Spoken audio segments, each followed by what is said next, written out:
Assalamualaikum warahmatullahi wabarakatuh. Apa kabar anak-anak semua?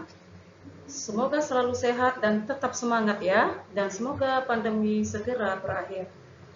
Baik, kita bertemu kembali di pelajaran biologi kelas 11 masih dalam bab sistem peredaran darah. Kali ini kita akan membahas tentang golongan darah dan transfusi darah. Pernahkah kalian berpikir bahwa darah setiap manusia adalah sama? Karena terlihat semua berwarna merah. Ternyata itu salah. Seorang ahli imunologi bernama Dr. Carl Steiner berhasil menemukan adanya antigen atau aglutinogen pada sel darah merah dan antibodi atau agglutinin pada plasma darah.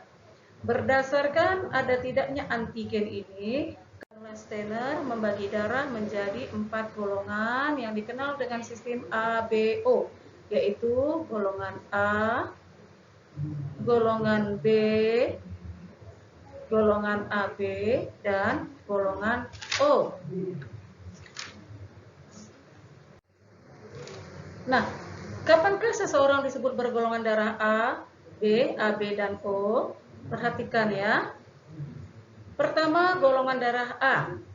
Bila di permukaan sel darah merah terdapat agglutinogen A dan di dalam plasma darahnya terdapat agglutinin B.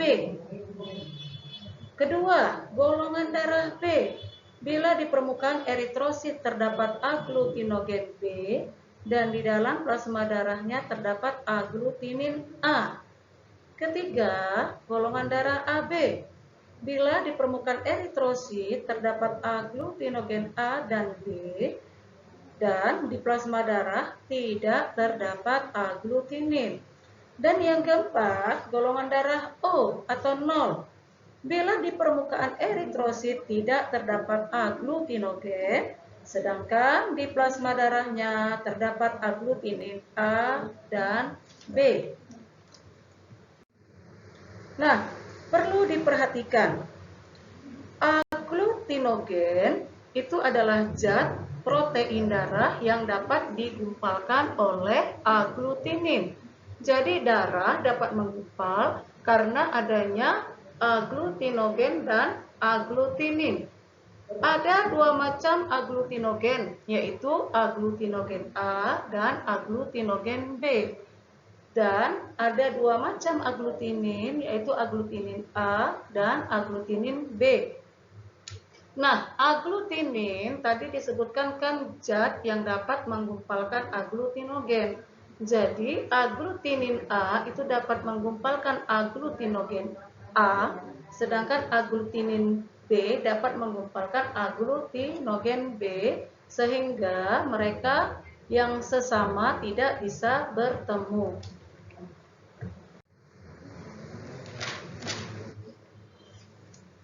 Jadi penting sekali kita mengetahui golongan darah kita. Salah satu fungsinya adalah untuk membantu proses transfusi darah dan penyelidikan tindakan kriminal. Yang pertama, transfusi darah. Apa itu? Transfusi darah adalah pemberian darah dari seseorang atau donor kepada orang lain yang memerlukan atau resipien. Pada umumnya, transfusi darah dilakukan dalam keadaan tertentu seperti kecelakaan dan tubuh luka parah, tubuh yang terbakar, penyakit kronis, waktu tubuh kehilangan banyak darah, dan pada saat kekurangan darah yang akut. Transfusi darah dapat dilakukan bila antara donor dan resipien memiliki kecocokan golongan darah. Bagaimana jika tidak sesuai? Hati-hati ya, hal ini bisa menyebabkan terjadinya agglutinasi atau penggumpalan darah seperti yang sudah dijelaskan di atas. Sehingga harus diusahakan agar agglutinogen pada darah donor tidak dapat berjumpa dengan zat antinya yang terdapat di dalam plasma darah resipien. Perhatikan skema berikut. Golongan darah A dapat memberikan ke golongan darah A dan dapat memberikan kepada golongan darah AB. Kemudian golongan darah O dapat memberikan ke golongan darah O dan juga dapat memberikan ke golongan darah AB. Kemudian golongan darah B dapat memberikan ke sesama golongan darah B dan juga memberikan kepada golongan darah AB. Jadi kalau diperhatikan, tampak golongan darah AB itu dapat menerima semua darah dari golongan darah A, O, dan B.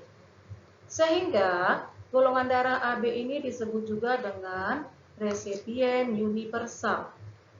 Kemudian perhatikan juga, golongan darah O atau 0 itu dapat memberikan darah ke semua golongan darah, baik ke A, ke B, maupun ke AB.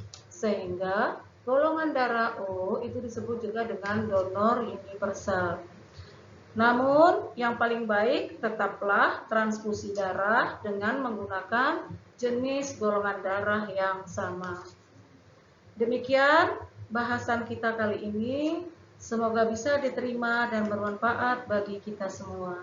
Selamat bertemu kembali di pertemuan berikutnya. Terima kasih. Assalamualaikum warahmatullahi wabarakatuh.